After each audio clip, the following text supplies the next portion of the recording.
Reprinted with permission from world at large. What if there were a way that didn't involve CRISPR to give your offspring a natural talent for athletics? Well, that's totally possible as it turns out, because scientists just demonstrated it in mice, and it didn't even involve so-called good genes.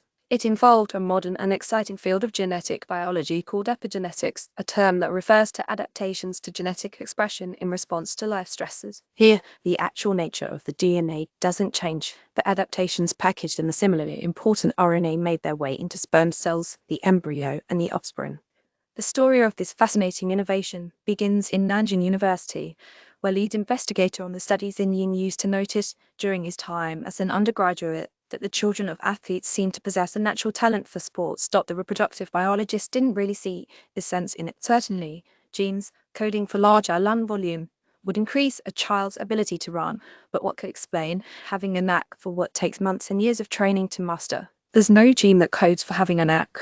This curiosity led Yin to launch a research project with a fellow reproductive biologist at Nanjing to see whether a male mouse's mastery of treadmill running could somehow imprint onto his offspring. Together with his co-authors, Yin subjected male mice to treadmill work every day for 2 weeks before breeding them with female mice who did not exercise. What they found was remarkable. The mice thusly born possessed more oxidative muscle fibers, could run for longer on treadmills, and were more resistant to weight gain from a high-fat diet than the offspring of sedentary male and female mice. During the study period, Yin and his team sequenced the microRNA snippets in the sperm cells and the fertilized egg, and after observing the significant athletic adaptations, went back to see what might be causing it. Exercise boosts the levels of a protein called PGC1 alpha in muscle cells, where it activates genes that build more mitochondria, the organelles responsible for cellular energy and metabolism.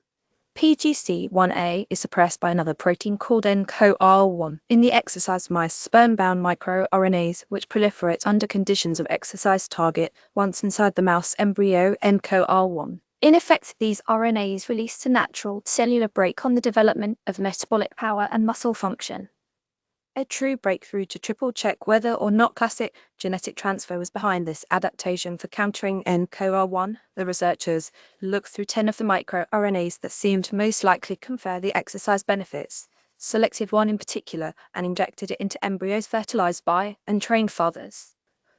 Just that action alone, a single non-DNA molecule, was enough to reproduce the endurance benefits seen in trained fathers.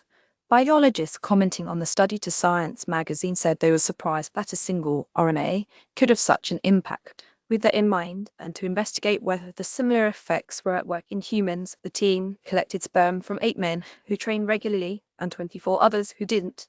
An examination revealed that the equivalents of 7 of the 10 mRNAs seen in the mouse model were elevated in the sperm of trained men. Here's the first study to show that RNA can pass down the benefits of exercise, commented Colin Canine, an epigeneticist at the University of Pennsylvania, who was not involved in the work, but who called it really a novel paradigm. It probably suggests that the lifestyle choices of fathers need to be looked at with more scrutiny than in the past, he said.